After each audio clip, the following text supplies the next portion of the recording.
आपके साथ सोनिया चौहान। हरियाणा की खबरों में आप सभी का स्वागत है। रुक करते हैं खबरों की ओर। लोकसभा चुनाव की तैयारियां जोरों पर है और हरियाणा की सियासत में भी इस बीच बड़ा उलटफेर हुआ और सभी पार्टियां चुनाव की तैयारी में लगी हुई हैं। और इस बीच हरियाणा बीजेपी के लोकसभा उम्मीदवारों की बीजेपी ने लिस्ट जारी कर दी है, जिसमें पूर्व सीएम मनोहर लाल साथ साथ 5 और लोगों के नाम शामिल है। और मनोहर लाल करनाल लोकसभा सीट से चुनाव लड़ेंगे। आपको बता दें कि बीजेपी लिस्ट में जिन जिन को जगह मिली है वो आप देख सकते हैं आपके टेलीविजन स्क्रीन पर।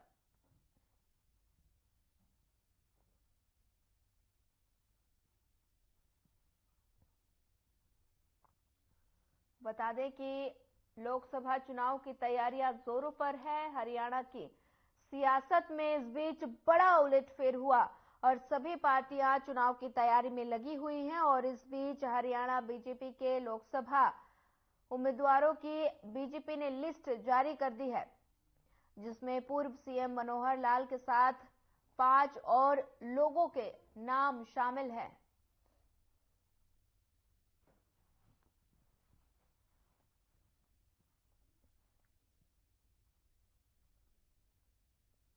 बता दें कि लोकसभा चुनाव की तैयारियां जोरों पर हैं और हरियाणा की सियासत में भी इस बीच बड़ा उलटफेर हुआ और सभी पार्टियां चुनाव की तैयारी में लगी हैं। और इस बीच हरियाणा बीजेपी के लोकसभा उम्मीदवारों की बीजेपी ने लिस्ट जारी कर दी है, जिसमें पूर्व सीएम मनोहर लाल के साथ साथ 5 और लोगों के नाम शामिल हैं।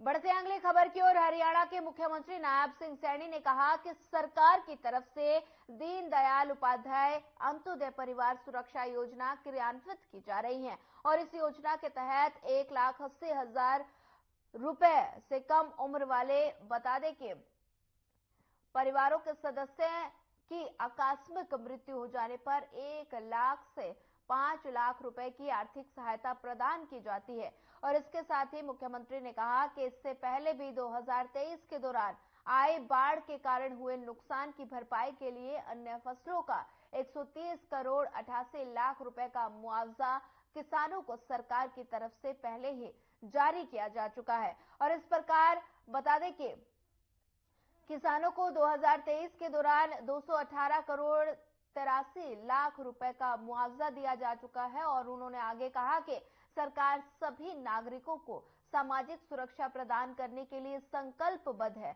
और इस दिशा में समाज के कमजोर वर्गों को सामाजिक सुरक्षा पेंशन के अलावा चिकित्सा सुरक्षा भी प्रदान की जा रही है।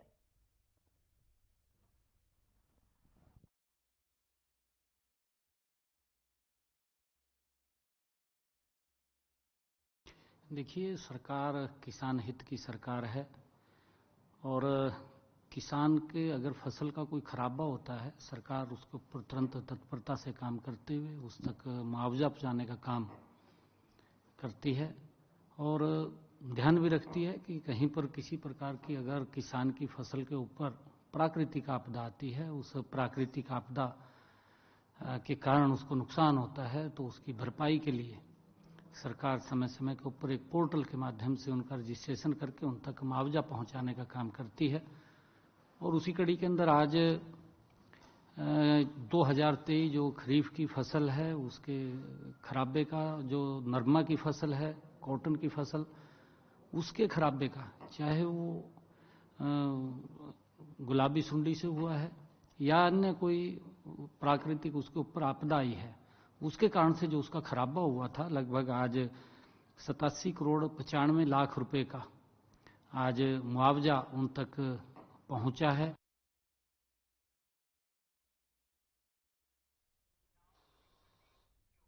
हरियाणा में नायब सरकार के कैबिनेट में कंवरपाल गुर्जर को शामिल किया गया, जिसे उनके समर्थकों और जगाधरी विधानसभा में खुशी की लहर देखने को मिली। जैसे ही चंडीगढ़ से कैबिनेट मंत्री जगाधरी आवास पहुंचे तो बड़े ही जोश के साथ ढोल नगाड़ों के साथ पुष्प वर्षा कर कैबिनेट मंत्री का जोरदार स्वागत किया गया और ढोल की थाप पर नाचते हुए समर्थकों ने कैबिनेट मंत्री पर पुष्प वर्षा कर, फूल मालाएं पहनाकर अपनी खुशी जाहिर की।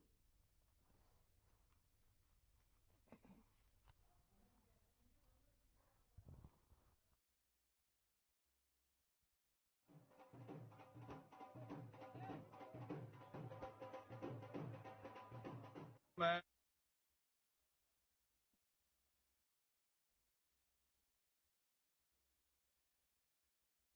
पूरी मेहनत करके, पूरी लगन के साथ जिस प्रकार से हमने पूर्व मुख्यमंत्री मनोहर लाल जी के नेतृत्व में काम किया, उसी प्रकार से नायब सिंह सैनी जी के नेतृत्व में पूरी लगन के साथ उनके साथ काम करेंगे और जनता की जो समस्या है उनका समाधान करने का पूरा प्रयास करेंगे।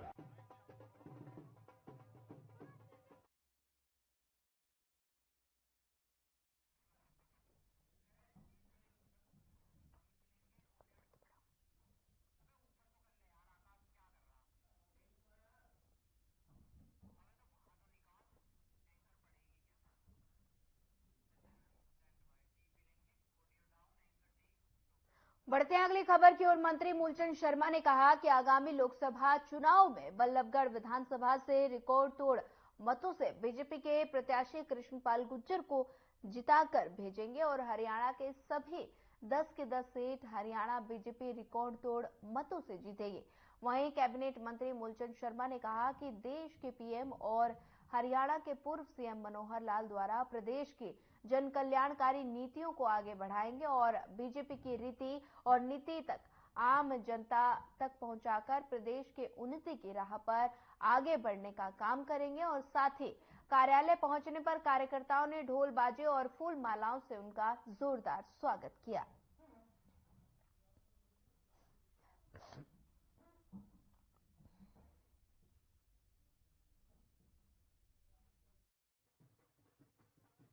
आज मैं फरीदाबाद पहुंचा हूं और यहाँ लोकसभा के हमारे केंद्रीय मंत्री कृष्णपाल गुर्जर जी को जो टिकट मिली थी इस बार उनको बधाई दी है और बल्लभगढ़ के लोगों का भी धन्यवाद किया है कि ये लोकसभा का चुनाव आने वाला है। भारी मतों से कृष्णपाल जी को भारी मतों से चुनाव जिताना और दूसरी बात जो मुझे वोट दिलाने का काम किया है, मैं अपने नेतृत्व का हरियाणा प्रदेश के मुख्यमंत्री रहे आदरणीय मनोहर लाल जी का और वर्तमान में जो अब मुख्यमंत्री है नायब सिंह जी का मैं पहले से धन्यवाद और स्वागत करता हूँ और मैं सभी संगठन के सभी साथियों को धन्यवाद करता हूँ जो मुख्यमंत्री जो मनोहर लाल जी के दिखाए हुए रास्ते हैं, जो आम व्यक्ति के हित में।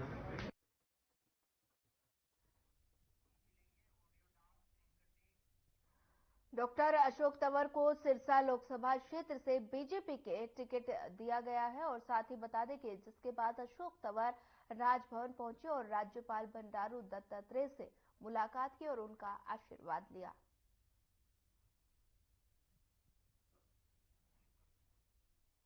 बता दें कि डॉक्टर अशोक तंवर को मिला टिकट और अशोक तंवर ने राजभवन पहुंचकर राज्यपाल बंडारू दत्तात्रेय से मुलाकात की। देख सकते हैं आप तस्वीरों में डॉक्टर अशोक तंवर को मिला टिकट।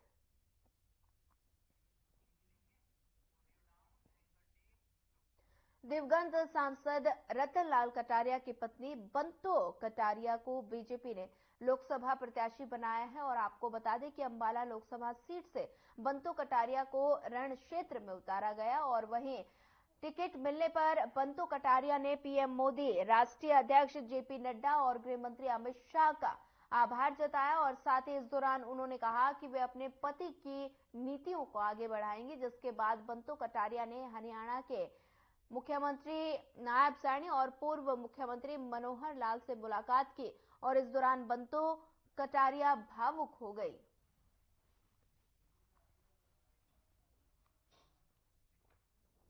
बता दें कि बंतो कटारिया को टिकट मिला है और बंतो कटारिया ने प्रधानमंत्री नरेंद्र मोदी का आभार जताया। बंतो कटारिया बंतो कटारिया ने कहा कि वो अपने पति की नीतियों को आगे बढ़ाएंगे और साथ ही टिकट मिलने पर पीएम मोदी का आभार जताया है। बंतो कटारिया बनी लोकसभा प्रत्याशी। पीएम मोदी का उन्होंने आभार व्यक्त किया है और बंतो कटारिया बनी लोकसभा प्रत्याशी। बीजेपी ने बंतो कटारिया को दिया टिकट।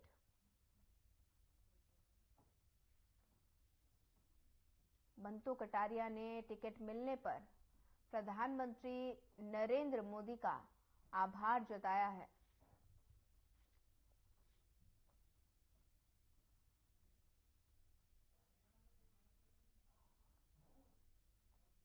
बंतो कटारिया बनी लोकसभा प्रत्याशी।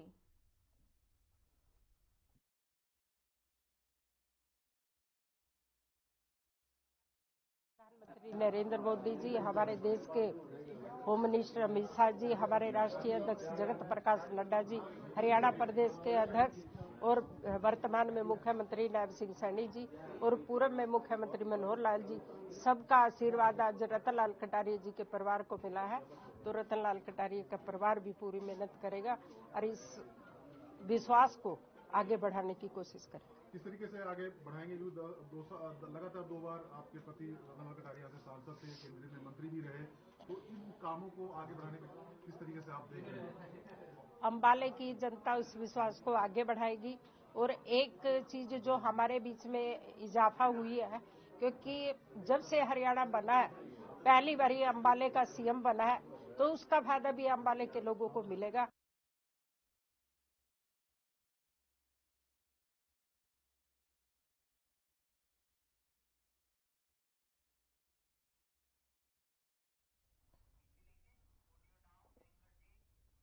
हरियाणा में बीजेपी जेजेपी का गठबंधन टूटने के बाद दोनों पार्टियां एक दूसरे के खिलाफ खुलकर बोल रही हैं।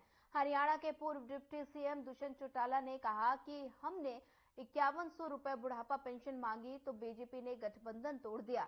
और इस पर पूर्व गृह एवं स्वास्थ्य मंत्री अंबाला कैंट से विधायक अनिल विज ने कहा कि मुझे इनकी जानकारी नहीं, क्या, कब, क्यों और कैसे हुआ। अनिल विज की सुबह व दिनचर्या वैसे ही है जैसे 35-40 साल पहले चलती आ रही थी। अनिल विज आज सुबह अपने चाय पीने के स्थान पर दिखे और साथ ही समर्थकों व आने जाने वालों से मिलते दिखे।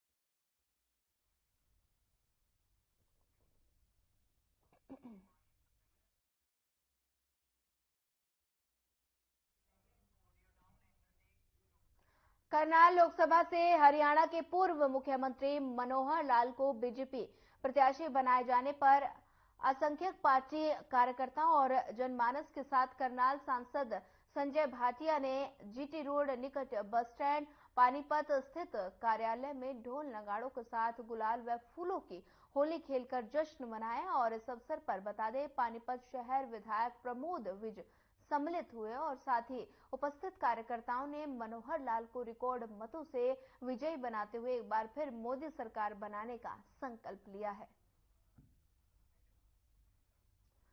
बता दें कि पानीपत की ये तस्वीरें हैं जहां पर ढोल नगाड़ों के साथ जश्न मनाया गया।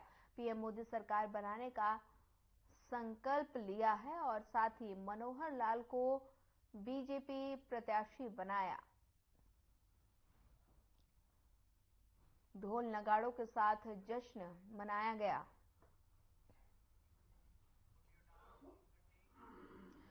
कुरुक्षेत्र लोकसभा से आप उम्मीदवार सुशील गुप्ता अपने चुनाव प्रचार के दौरान कैथल की नई अनाज मंडी पहुंची और बता दें कि जहां उन्होंने बीजेपी पर जमकर हमला बोला और सुशील गुप्ता ने पूर्व मुख्यमंत्री मनोहर लाल पर निशाना साधते हुए कहा कि मुख्यमंत्री नायब सैनी पर हमला बोलते हुए उन्होंने कहा कि जिनकी पत्नी जिला परिषद के चुनाव में चौथे नंबर पर रही हो, भला इस तरह के लोगों को कैसी लोकप्रियता होगी और कैसा लोकप्रिय मुख्यमंत्री प्रदेश को मिला है, तो वहीं दोनों पार्टियों के गठबंधन टूटने पर उन्होंने बोला कि ये सब एक ड्रामेबाजी है और सोची समझी नीति के तहत समझौता हुआ और सोची समझी नीति के साथ ही समझौता टूटा है।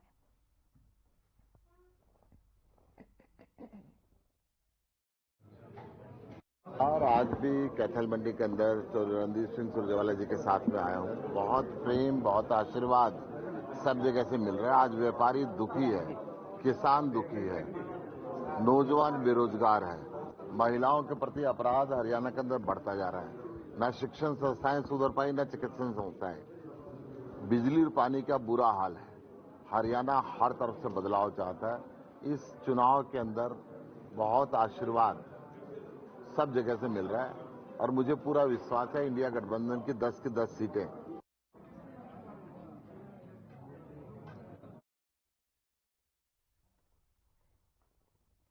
बता दें कि बीजेपी जेजेपी गठबंधन टूटने पर कटाक्ष किया गया है और साथ ही गालियां देकर लिए थे वोट, ये बयान सामने आया है। सुशील गुप्ता का बीजेपी जेजेपी पर बयान, साथ ही उन्होंने कहा कि गालियां देकर लिए थे वोट। सुशील गुप्ता का ये बयान है, सुशील गुप्ता का बीजेपी जेजेपी पर बयान।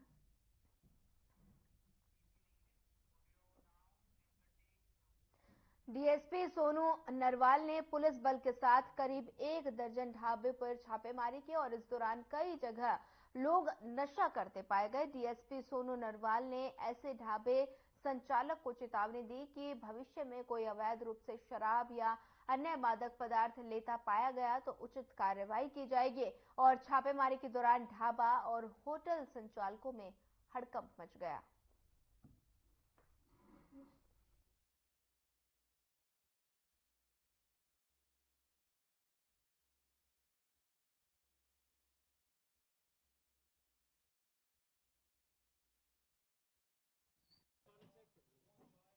मुझे शिकायत मिली थी कि ये जो कैन नाम का लड़का है, इससे पहले भी मुकदमे दर्ज है और ये यहाँ के जो लोकल बच्चे हैं, छोटे बच्चे हैं, उनको यहाँ बिठा के शराब पिलाता है जी। तो मैंने यहाँ आके देखा तो यहाँ 2-3 कट्टे भरे हुए हैं खाली बोतलों के जी, और 2-3 बोतल भी रखी हुई है। तो मैंने इससे पूछा भाई क्यों, ये कह रहा कि मैं ठेके वालों को बेच रहा हूँ जी।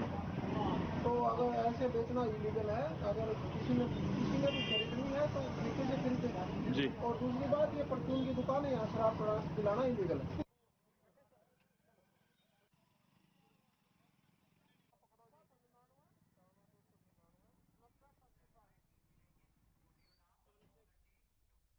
फरीदाबाद जिले के गांव नरियाला में बदमाश किस्म के लड़के द्वारा किए गए हुड़दंग और गाली गलौज के चलते 7 लोग घायल हो गए और सभी घायल बल्लभगढ़ सिविल अस्पताल में उनका इलाज जारी है। और बता दें कि एक परिवार के 7 लोगों को घायल अवस्था में बल्लभगढ़ सिविल अस्पताल में लाया गया, जहां इमरजेंसी वार्ड के डॉक्टरों ने सभी घायलों को प्राथमिक उपचार दे दिया और साथ ही सभी की MLR की भी तैयार की जा रही है। और साथ ही बल्लभगढ़ सिविल अस्पताल में उपचाराधीन घायलों के परिवारों की एक लड़की ने जानकारी देते हुए बताया कि वो उनकी बहन अपने घर में बैठे हुए थे और तभी गांव के ही दबंग और बदमाश किस्म के 2 लड़के उनके घर आए और गाली गलौज करने लगे, जिसकी सूचना जब उसके भाई और परिवारजनों को मिली तो वे आरोपियों का विरोध करने जैसे घर पहुंचने गए, वैसे ही आरोपी उनके परिवारजनों ने मिलकर सबके साथ मारपीट की और उन्हें बुरी तरह से घायल कर दिया। घर में बैठे थे, दोनों बहनें बात कर रहे थे। 2 लड़के आते हैं बाहर से और गाली देते हैं। हमारे पड़ोस की हैं वो लड़के दोनों, और आके यहाँ इतनी जैसे हम अपने भाइयों को बुलाते हैं और सीधे से वो उनके पास चाकू वगैरह भी हैं, काफी सारे डंडे भी हैं। और एक गांव में पलकटी होती है जो खेत में यूज करते हैं लोग, वो है उनके पास। बहुत सारे हथियार थे उनके पास, मुझे तो नाम भी नहीं पता उनका। और वो लेके आते हैं और सीधा वार करते हैं भैया पे और पापा पे। जैसे ही मेरे पापा और भैया आते हैं, उनको बीच बीच में वो गांव में आके लिए डायरेक्ट चोट मार देते हैं। वजह क्या रही उनकी गाली देने की? सर वजह यही है कि ऐसे गाली दे रहे थे, रात की वो गाली दे रहे थे, पर रात हमारी शादी थी, वहाँ गई हुई थी सब, अब ऐसे ही बस।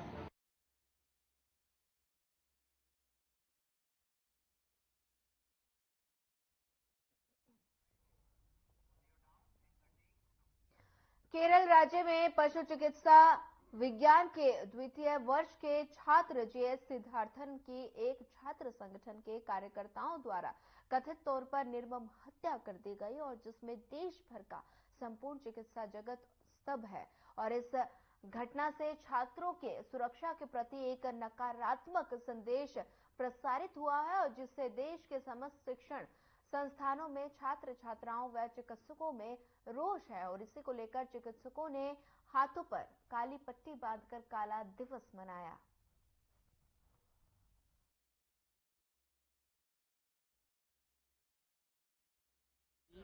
इंडियन वेटरी एसोसिएशन न्यू दिल्ली के आह्वान पे पूरे इंडिया में डॉक्टर जे सिद्धार्थ का जो हत्या हुई है कुछ दिन पहले केरला में, उसके विरोध में डॉक्टर सिद्धार्थ को न्याय दिलाने के लिए और हत्यारों को गिरफ्तार करवाने के लिए पूरे इंडिया में सभी वेटरनरी डॉक्टर आईवे के आह्वान पर आज ब्लैक बैज ला के विरोध प्रदर्शन कर रहे हैं।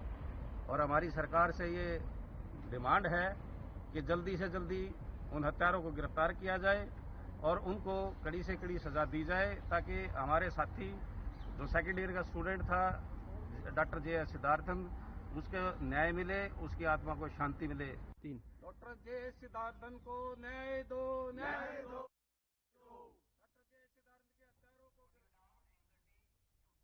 अगली खबर भिवानी से है, जहां हरियाणा के हॉस्पिटल के 300 करोड़ रुपए बकाया है और जो कि सरकार ने हॉस्पिटल को दिए नहीं। और अब आईएमए ने इस विषय पर बैठक में निर्णय लिया कि निजी हॉस्पिटल 16 मार्च से स्कीम के तहत इलाज नहीं करेंगे और डॉक्टर एनके गर्ग की अध्यक्षता में एक बैठक का आयोजन किया गया। बैठक में भिवानी नाइक के सभी डॉक्टर उपस्थित हुए और साथ ही उन्होंने बताया कि पिछले 6 महीने से विभाग उनके हॉस्पिटल के पैसे नहीं दे रहा और जबकि अधिकारियों को बार बार कहा गया कि आईएमए के कन्वीनर डॉक्टर सुशील धमीजा ने बताया कि उनका पैसा तो अटक ही गया है और साथ ही कोई भी बिल विभाग को भेजा जाता तो उसमें भारी कटौती कर दी जाती है।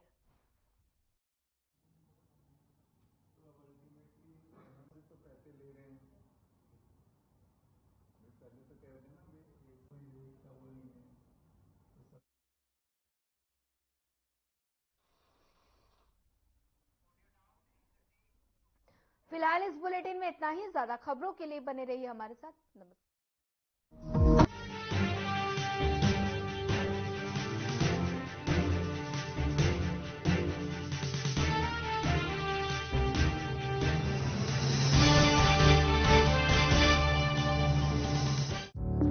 True